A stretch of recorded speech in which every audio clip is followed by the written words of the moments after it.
Hello,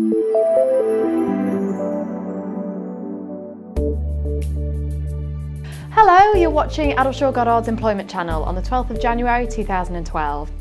In today's news programme, we'll look at a couple of interesting cases regarding the use of social networking sites at work, specifically whether an employee's contacts on Twitter constitute a customer database, and also whether it's a breach of trust and confidence for employees to upload their CVs and register an interest in career opportunities on LinkedIn.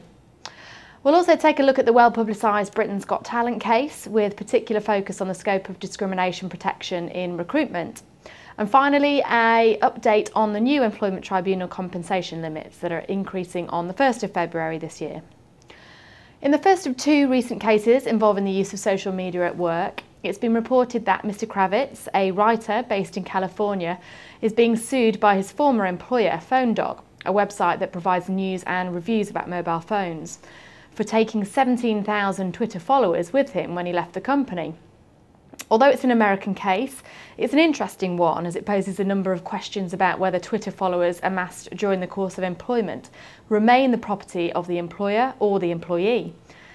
The outcome of this case could set a commercial precedent for assigning a value to Twitter followers acquired in a business context. And this is more relevant than ever, given that the number of companies using Twitter to communicate with customers and promote their products is on the up.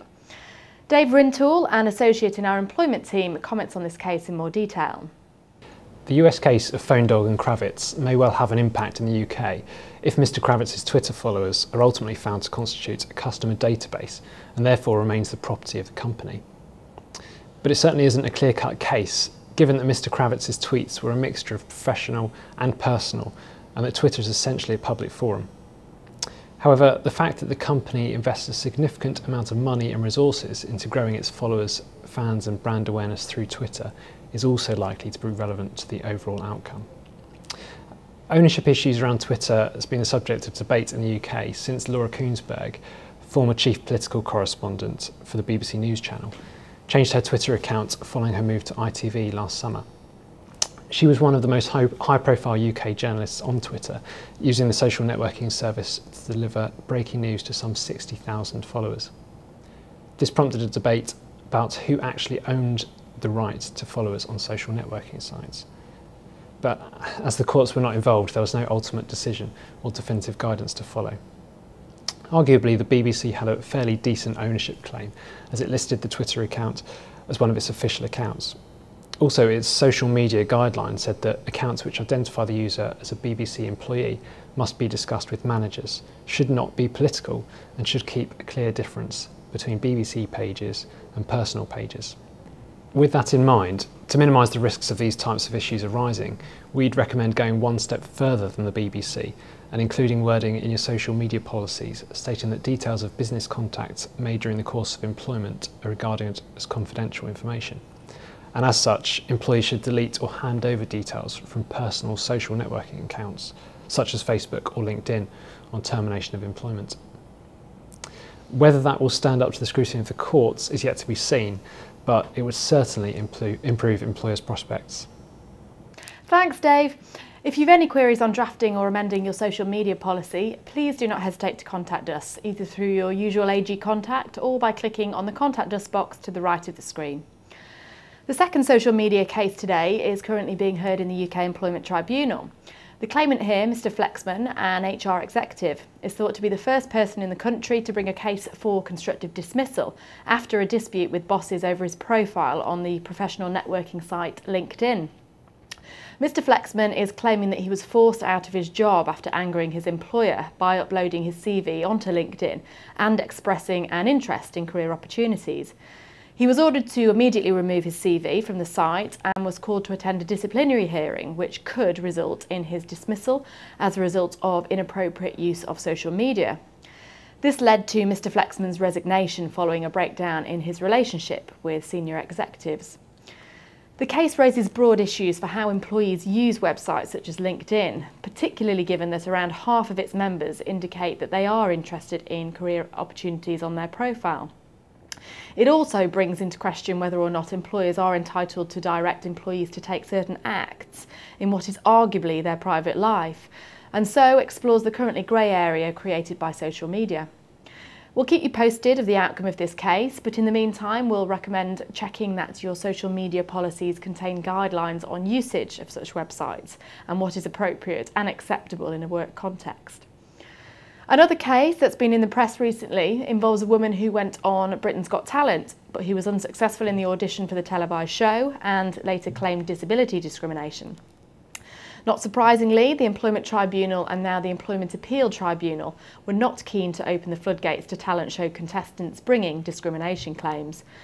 Although the case is not particularly important legally, it has a useful discussion of the scope of discrimination protection in recruitment. And Dave Rintoul again comments on this case in more detail.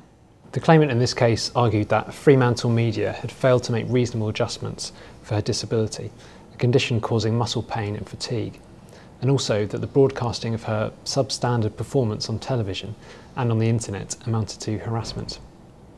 These claims failed on the basis that the purpose of auditioning for the show was to progress in a competition and to entertain at the Royal Variety Performance. It was not an application for employment, and therefore it wasn't a recruitment exercise. And given that the candidate here attended auditions voluntarily, there was no mutuality of obligation existing between the parties. This clearly differs from an employment situation which is based on normal contractual principles of offer and acceptance. Protection under the discrimination legislation may have kicked in if the candidate had progressed to the subsequent stage of the competition and become contractually obliged to perform in a roadshow, in much the same way as participants in other shows such as The X Factor or The Apprentice can be offered a contract amounting to employment at the end of the show. So, to recap on the law, in a normal recruitment process, it's unlawful to discriminate against a candidate in the arrangements that you make for deciding to whom to offer employment. For example, the format and content of application forms, the physical arrangements, location and timing of interviews, and the job and person specifications. It's also unlawful to discriminate against a candidate as to the terms of the job offer and by not offering employment, provided of course that the reason for this is because of a protected characteristic. For example, the candidate's age, sex, disability, etc. Thanks, Dave. And finally, tribunal compensation limits will increase on the 1st of February this year, and so it's worth making a note of these changes, particularly if you're in the process of a redundancy exercise or a dispute which could lead to litigation, where the compensation amounts will have a bearing on any settlement offers.